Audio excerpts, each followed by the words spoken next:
están? Soy Carlos Calderón, este es Justicia TV y estamos en el programa El Derecho Civil en el Día a Día.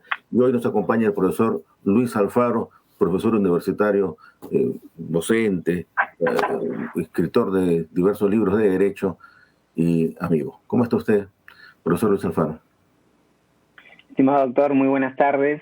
Muy buenas tardes también a todos los que nos ven por Justicia TV. Es un gusto, un placer estar en su programa, estar con usted para poder conversar, dialogar acerca del tema respecto del último pleno casatorio civil y en particular sobre las pruebas de oficio, que es el tema principal en esa. Exactamente, el tema que vamos a tratar es el de la prueba de oficio, pero previamente quisiera que me dijeras qué cosa es esto que llamamos prueba, para qué sirve, cuál es su contenido, cómo lo podemos conceptualizar. En general, bueno, la expresión prueba o la palabra prueba es per se una de carácter polisémico, tiene diversos sentidos en el lenguaje no jurídico y en el derecho más todavía. Pero podría sintetizarse en tres sentidos mínimos.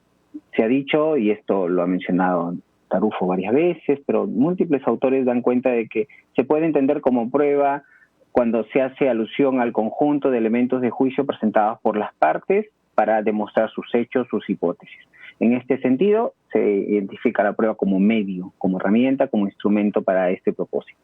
También se hace referencia a prueba como resultado, que estaría más centrado a la idea de hechos probados, y esto pues normalmente es en la sentencia y como consecuencia de una decisión del juez, una decisión, una resolución que se pronuncia sobre las cuestiones fácticas. Ese sería el concepto de prueba como resultado. Y también se alude al concepto de prueba o la expresión prueba en el derecho para dar cuenta de el procedimiento, la actividad probatoria, que a menudo está bastante regulada por los ordenamientos procesales. Esos serían los tres sentidos más usuales en el derecho de la prueba. Pero diría el primero que he señalado es el que más deberíamos al menos tener para el caso de los abogados, pero también para los jueces, tener en cuenta. Un conjunto de elementos o una serie de elementos, datos e informaciones que están contenidos en una serie de instrumentos que son presentados al proceso. Son de diversos tipos y el propósito, claro está, es acreditar y demostrar sus hipótesis, ¿no? De esto se puede desplegar varias cosas. Algunos le añaden ahí la relación entre prueba y verdad, prueba y decisión justa, entre otras cosas. Pero lo que sí no se puede negar es que cada vez que se afirma, se alegue algo en el lenguaje usual, normal, cotidiano, debemos tener las garantías suficientes o buenas razones para justificar ello. Esa misma lógica se aplica cuando hablamos de prueba en el contexto judicial. La capacidad de poder justificar nuestras afirmaciones de las partes a efectos de que el decisor pueda tomar una decisión y resolver sobre las cuestiones fácticas, además de las jurídicas. Entonces, como medio, como resultado, como procedimiento. ¿Y estas pruebas, quién las debe incorporar al proceso? De ordinario es las partes, definitivamente, el Ministerio Público, la defensa, la demandante, demandado en los procesos no penales. La regla y lo ordinario, y esto tiene que ser así, es que como pasa en el proceso, el juez en principio no está llamado como regla a intervenir en la actividad probatoria, porque él no es el que alega, no es el que afirma, no es el que propone algo, no plantea ninguna hipótesis, él decide respecto a la hipótesis. Las partes, dado que ellos han sido el demandante, la parte activa, la otra parte, quienes han expuesto una serie de enunciados probatorios, una serie de proposiciones fácticas, entonces ellos son los llamados a demostrar esas afirmaciones, las partes. Esa sería la regla, lo usual, lo normal debería ser así. Profesor Alfaro, ¿y cuál es la relación entre los sucedáneos probatorios y las pruebas? ¿Estamos hablando de similares conceptos o hay alguna diferencia en ellos? Sí, el concepto de sucedáneos hace alusión a una serie de elementos adicionales como datos que puedan coadyuvar o apoyar a la prueba directa, como se suele identificar. Sin embargo, al respecto de esta denominación, hay ya varios autores que han puesto en cuestión que hacer referencia a las presunciones, a los indicios, como unos sucedáneos no le hace un favor a estas herramientas, dado que uno pensaría que al ser sucedáneos cumplen un rol auxiliar a las pruebas directas o a los medios de prueba. Y esto no necesariamente es así. Se puede decidir a partir de indicios tranquilamente. Lo único que diferencia con las pruebas directas es el número de inferencias que se realizan, ¿no? Fuera de ello, los llamados así, sobre todo en los procesos no penales, como el proceso civil, identificados en el Código Procesal Civil como sucedáneos, terminan siendo también una forma de acreditar los hechos, como cualquier prueba directa, como a menudo se presenta esta distinción, ¿no? Pruebas directas, las pruebas indirectas, que comprenderían los indicios, las presunciones, las ficciones, entre otros, ¿no? Pero yo diría que merecería un cambio de nombre, ¿verdad? Porque hay una creencia, flaco favor. hay una creencia, sobre todo en asuntos penales, que si, como sucedió en un caso no político conocido, si es que no hay un video, no hay prueba, no se acreditó nada. Claro. Papelito manda, ¿no? En una vieja expresión, ¿no? Y sin embargo, estos sucedáneos no son tal cual auxiliares mismos de las pruebas, ¿no? Son pruebas mismas. Uh-huh. Por supuesto, no son cosa menor, tiene sus particularidades ciertamente, tiene su manera de operar, de poder trabajarlas, pero no por ello menos sólidas para buscar cualquier acusación, cualquier denuncia o intentar solventar cualquier afirmación o pedido, ¿no? Pero fuera de ello, por eso que algunos que no lo suelen identificar como suceda. Nuestro código los llama así, pero en concreto, si uno asume una concepción amplia de los medios de prueba, tranquilamente, por ejemplo, alguna vez se dijo que al asumir esta concepción amplia de los medios de prueba como el conjunto de datos e informaciones que las partes presentan, todos son, en ese sentido, medios de prueba. Ahora, no sé si esto sería conveniente asumir una concepción tan amplia. Yo diría que las presunciones e indicios tienen sus propias formas de trabajarse, muy particulares, distintas de repente en algún grado respecto de las pruebas directas, pero no son menos. No se puede de tomar decisión, se puede hacer los pedidos a través de los llamados sucedáneos de las pruebas, ¿no? Entonces ya hemos un poco desbrozado el camino, qué es la prueba, cómo se va a incorporar al proceso, qué son los sucedáneos probatorios. Entonces aquí conviene ya hacer la pregunta de cajón, y es, si los medios probatorios deben ser aportados por las partes, ¿por qué el juez debe incorporar pruebas algunas veces o no debe hacerlas nunca? Sí, si asumimos que, como he dicho, la regla y lo ordinario es que la necesidad de acreditar algo, determinados hechos o cosas, tiene como presupuesto la afirmación o la proposición de determinados hechos. Quien realizan las proposiciones, los enunciados fácticos, las afirmaciones sobre que ocurrió determinado hecho, son las partes. Entonces ellos son los llamados a justificar ello, a tratar de acreditar y demostrar lo que han afirmado. Entonces, sin embargo, es muy usual, y esto pasa en los sistemas principalmente del civil law, pero en el common law también hay algunas reglas que dan cuenta o nos muestran que el juez estaría también facultado para ejercer cierta iniciativa probatoria, ¿no? En todos los casos, la mayoría de sistemas procesales que regula este tipo de potestad del juez, este poder del juez, siempre lo establece en términos de excepción, de una potestad extraordinaria, ¿no? Excepcionalmente, ¿no? Y esto se tiene bastante cuidado en establecer porque no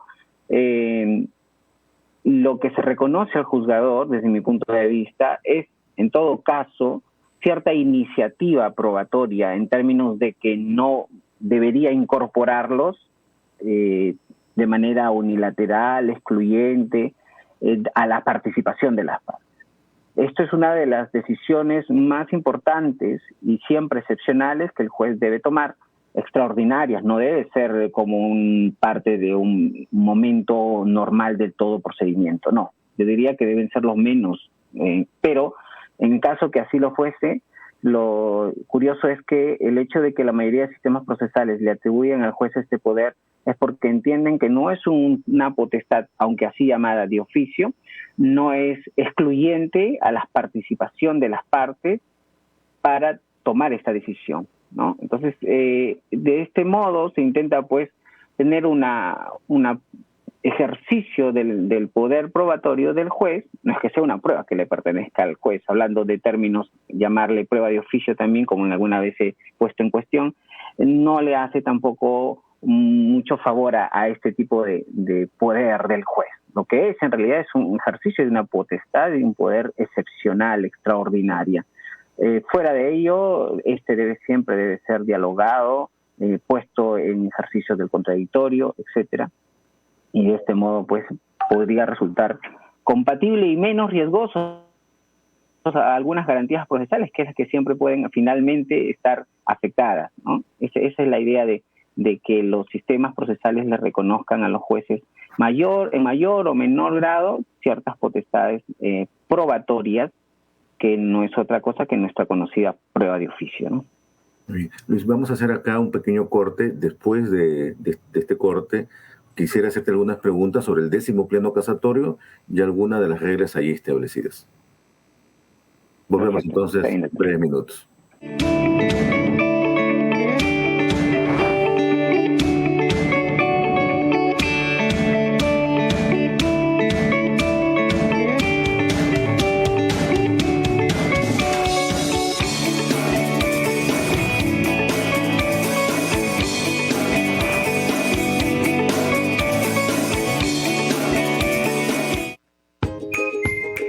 Filiación es la relación que existe entre padres e hijos biológicos o que se establece mediante un proceso de adopción. De la filiación se derivan derechos y obligaciones, como los apellidos, la nacionalidad, el derecho de cuidado, pensión de alimentos, entre otros. Diccionario jurídico.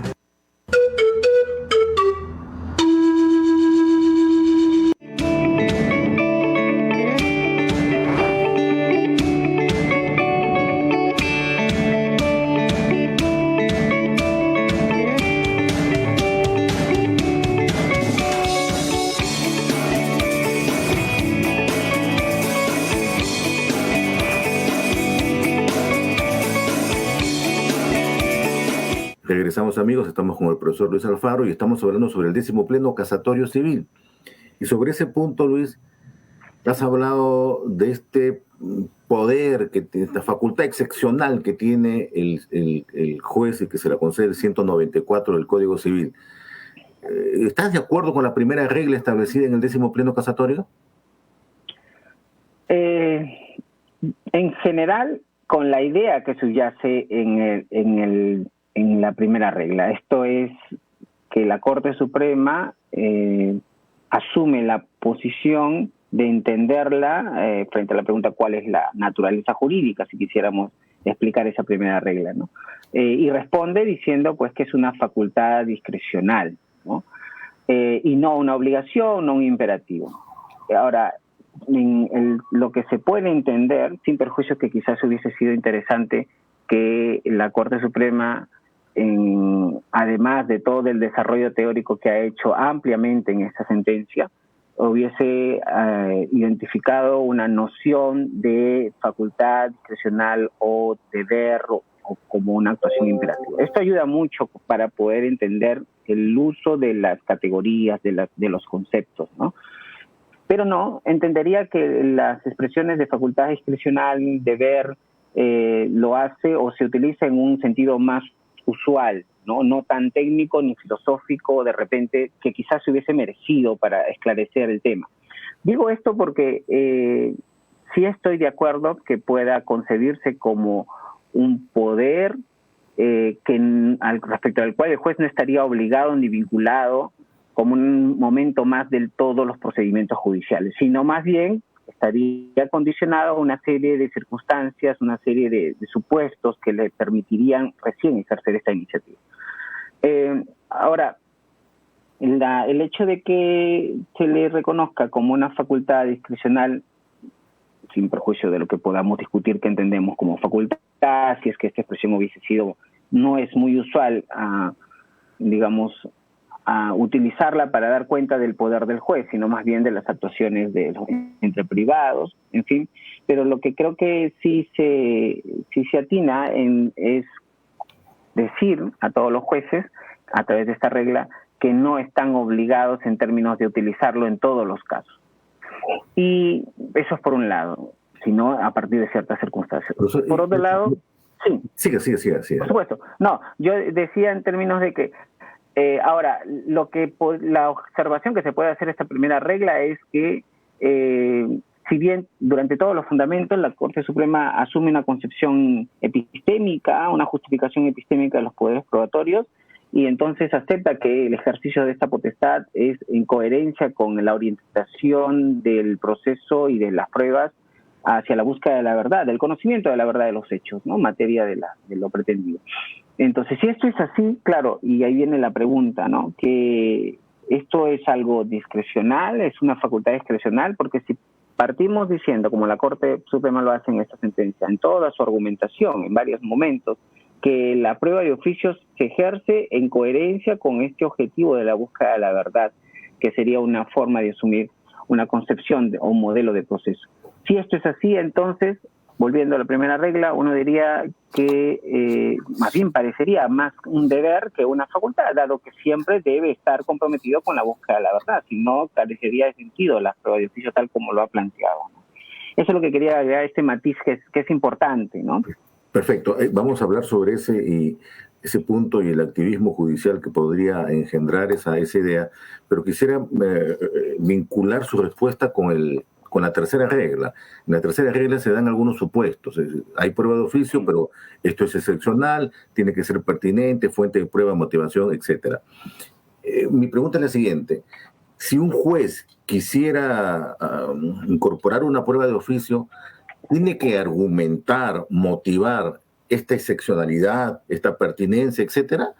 ¿O es que simplemente puede decir, considero que es adecuado llevar a cabo una inspección y la hago? Sí, definitivamente. Si analizamos estas dos reglas, la primera nos dice que es una facultad discrecional, con todo lo discutible que pueda significar esto, ¿no? Al menos cuando hablamos de jueces. Es decir, un espacio de libertad en donde el juzgador tendrá que decidir desde su propia iniciativa utilizarlo o no, dependiendo de las condiciones o circunstancias. Pero por otro lado, nos dice que está limitado, y ahí sí la Corte Suprema utiliza una expresión de deber, es decir, está obligado a que cuando decida bajo la primera regla de hacerlo, de ejercer esta iniciativa, de incorporar un nuevo elemento de prueba, debe saber que está sometido a una serie de límites o criterios de aplicación, como quiera identificarles aquellos que ha previsto también la Corte Suprema, pero que la doctrina procesal ya lo iba remarcando. Ahora, el primer momento es un momento de libertad, si quisiéramos analizar las dos reglas, más cuando ya decide hacerlo, debe saber que estaría sometido a una serie de condiciones o requisitos mínimos que deben ser claramente motivados, tenidos en cuenta.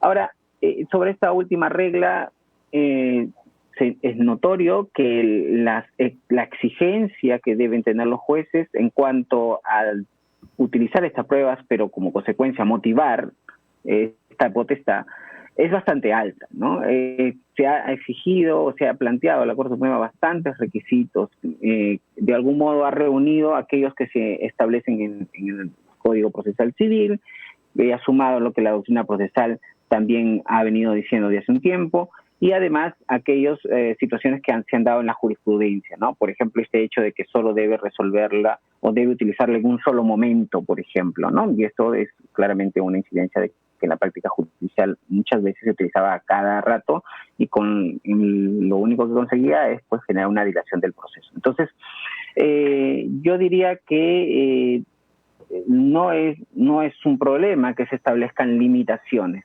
El problema es que cuando se establecen tantas exigencias en la práctica judicial, esto podría convertirse en irrealizable, ¿no? Y entonces ahí se perdería el sentido o quedaría vacío el hecho de que lo haga pensando en que hay una insuficiencia probatoria y, por tanto, hay un compromiso de la búsqueda de la verdad, del conocimiento de los hechos estimados a las partes. Si es que la exigencia es tan alta, si el estándar es muy alto para que se ejerce esta potestad, dado que son como 6, 7 requisitos o condiciones. Entonces, en la práctica esto pueda terminarse de desincentivar quizás a los jueces. Sería interesante ¿Y la hacer un parte seguimiento. puede oponerse a la prueba de oficio? No está arreglado esta posibilidad. Si asumimos que el contradictorio que debe tenerse en cuenta en el ejercicio de esta prueba de oficio es el previo, claramente la posibilidad es que las partes puedan discutir, cuestionar o plantear incluso otros medios de prueba o contraprueba, como también se les llama, es viable, completamente viable, ¿no? Pero si, por ejemplo, asumimos una concepción de un contradictorio diferido, yo diría que se debilita las posibilidades de que las partes puedan participar en esta decisión. Simplemente se le da cuenta, como pasa en la práctica a menudo, decide el juez y notifica, punto. Porque luego de ello, incluso las posibilidades de impugnar, que claramente no es lo mismo que las posibilidades de poner en cuestión o discutirlas, sino más bien está centrado en un error judicial, es lo único que quedaría, ¿no? Con la salvedad incluso de que legalmente está proscrita para el caso de la prueba de oficio la posibilidad de impugnar, ¿no? La Corte Suprema por ahí abre una posibilidad. Pero la participación de las partes debe ser una garantía para una adecuada toma de decisión o una racionalidad en el uso de la prueba de oficio. No hay otra forma. Y si quisiéramos hablar un poco más, un dato sintomático de por qué la mayoría de sistemas procesales atribuyen al juez este poder es porque entienden que dentro de un marco de un modelo constitucional del proceso, el respeto al contradictorio es la garantía a toda decisión judicial. Contradictorio previo. Entonces las partes deberían darse el espacio para discutir las posibilidades, la iniciativa de incorporar estos elementos de prueba. El la sexta regla mencionaba la incorporación de medios probatorios extemporáneos, es decir, una parte que ha sido declarada rebelde y que presenta determinado documento. ¿Usted considera que esta sexta regla es pertinente, es adecuada? En principio, yo creería que la idea de preclusiones flexibles o un sentido flexible de la preclusión o el mismo proceso puede, en algunas circunstancias o cuando esté en juego otros valores, puede tener cierta flexibilidad. Sin embargo, hablando de pruebas de oficio, me cuesta trabajo aceptar de que estas pueden ser una excusa o un medio para poder, encubiertamente, ingresar elementos de prueba que no han sido presentados en su momento y que posteriormente se intenten hacerlo, ¿no?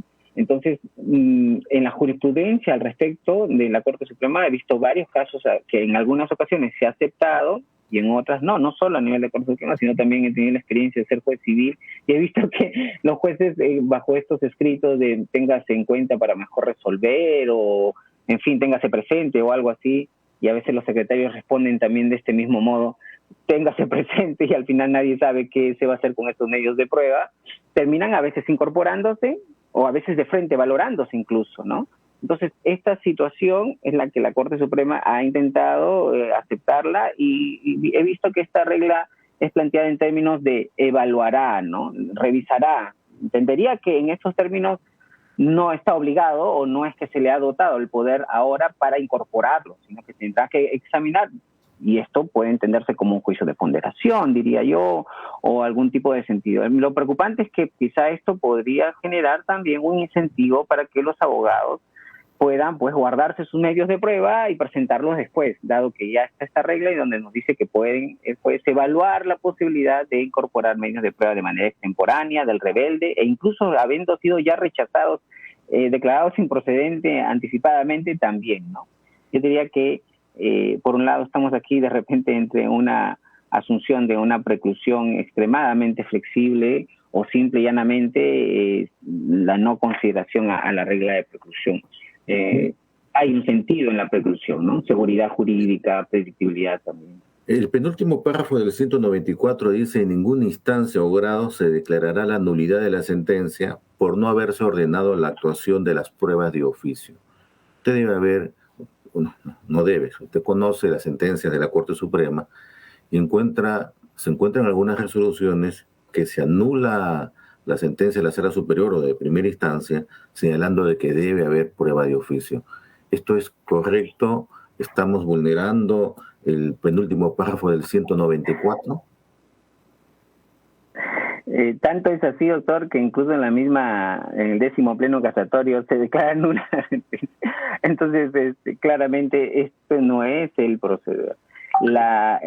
Si se quiere ser coherente con las reglas establecidas, al asumirla esta como una facultad discrecional, con lo discutible de esta expresión de repente, en ningún caso debería declararse la nulidad de oficio, ¿no? La nulidad de la sentencia, por omisión de prueba de oficio, no. Esto está no solamente proscrito por el Código Procesal Civil expresamente, ya desde una última reforma, sino que además que cambiaría el sentido, ¿no? Este sería, en todo caso, ya un imperativo, un deber de hacerlo, dado que el revisor verificaría que al ser una obligación del primera instancia o el de segunda, entonces, con mucha razón, lo puede declarar nulo. Pero si asumimos esta idea de que no es un imperativo, ninguna obligación, entonces no veo el sentido de declararla nula la sentencia, ¿no? Esto ha sido, no sé si seguirá siendo, una práctica muy usual de los jueces de segunda instancia declarar nulo por esta razón. En alguna conferencia me dijeron que, aunque ya estaba prohibido expresamente, algunos jueces superiores declaran nulo por falta de motivación. Entonces siempre hay una salida para declarar nula la sentencia, no directamente indicando que hay un problema de prueba de oficio que no se ha utilizado, sino por la falta de motivación. Bueno, no sé si espero que no sea esta una práctica muy usual. Muy bien. Y ahora, vinculando el 194 con el artículo 3 del título preliminar, que nos habla de los fines del proceso y que la finalidad abstracta es lograr la paz social en justicia y la concreta hacer efectiva. Profesor Alfaro. Sí. Sí, y que la finalidad concreta es hacer efectivos los derechos sustanciales. ¿Usted cree que aquí se está dando preponderancia a un activismo judicial que podría ocasionar algunos problemas? Sí, el reconocimiento al juez de este poder no es que implique un activismo per se, ¿eh? Depende de lo que entendamos por activismo, ¿no? Yo diría que al menos asumo la posición de que el juez debe ser un juez activo, no pasivo, en términos de que no va a intervenir en nada, sino solo para decidir finalmente. Pero el ser un juez activo, no sé si hay una distinción entre activo y activista, pero activo sí, porque está comprometido en la búsqueda de la verdad de los hechos, en tomar una decisión sobre los hechos que esté orientada en este propósito. Pero esto no implica per se que desempeñe un rol activista en términos de afectar las garantías de repente o poner en riesgo las garantías procesales, ¿no? Desde mi posición, yo no equipararía poder probatorio del juez con una actividad extremadamente activista, sino más bien el juez es activo por un lado, para respetar las garantías procesales de las partes, y por el otro lado, activo en el sentido de aplicar los derechos materiales puestos en cuestión, ¿no? Es decir, garantizar los derechos de los ciudadanos. Es en ese sentido el rol activo que debe desempeñar, no en otras connotaciones, ¿no? Muy bien. Se nos está acabando el tiempo, profesor Alfaro, pero quisiera, para culminar esta entrevista, que nos diera su opinión general sobre el 10º pleno casatorio, sobre las reglas del 10º pleno casatorio. Sí, en principio no ha sido un tema fácil creo que la Corte Suprema se debería reconocer el esfuerzo por establecer reglas respecto de un tema no muy sencillo de trabajar. La misma doctrina procesal desde hace un tiempo ha estado dividida con ocasión de la prueba de oficio. Las legislaciones también desde el punto de vista comparativo, son diversos los modos como la regulan, ¿no? Entonces no ha sido un tema sencillo. La jurisprudencia ha existido diversos desacuerdos sobre múltiples temas alrededor de la prueba. Por tanto, yo diría que desde ese punto de vista, la Corte Suprema ha hecho un esfuerzo de analizar un tema que merecía establecer reglas. O sea, podemos discutirlas si conviene o no establecer reglas vinculantes en nuestro sistema jurídico, pero a tomar como referencia este tema creo que ha sido muy importante. Y muchas de estas reglas, de repente algunas podemos discutirlas, ponerlas en cuestión, etcétera, pero muchas de estas reglas creo que han sido fijadas a efectos de establecer un orden, ¿no? En que no termine por deslegitimar las pruebas de oficio, sino de algún modo racionalizarlas, ofrecer reglas que son vinculantes, que intenten marcar una posición, que siempre van a ser discutidas, todas las reglas de los plenos casatorios, y esto es bueno, merecen ser analizadas, discutidas, estar de acuerdo o no, pero lo que debe reconocerse es que se han fijado reglas, se ha hecho el mayor esfuerzo por fijar las reglas respecto de un tema bastante controvertido y que sigue siendo todavía. Así que, en general, a mí me parece un buen tema que haya merecido que la Corte Suprema se haya pronunciado. Luego las reglas en concreto pueden ir mejorando, ¿sí? Pero en general me parece que han fijado muy bien las reglas, ¿no? Tengo algunas observaciones al respecto sobre el tema del contradictorio, sobre el tema de las preclusiones, pero por los otros me parece que ha hecho muy bien la Corte Suprema al tratar este tema, que es uno de los temas exclusivamente procesales, y al analizar 12 reglas. Muy bien. Muchas gracias, profesor Alfaro. De verdad, enriquecedor los comentarios, y quisiéramos tenerlo con nosotros en este programa en otra ocasión. Gracias a usted, doctor. Encantado de estar con usted y quedo siempre a su disposición. Muchas gracias y con ustedes hasta la próxima semana.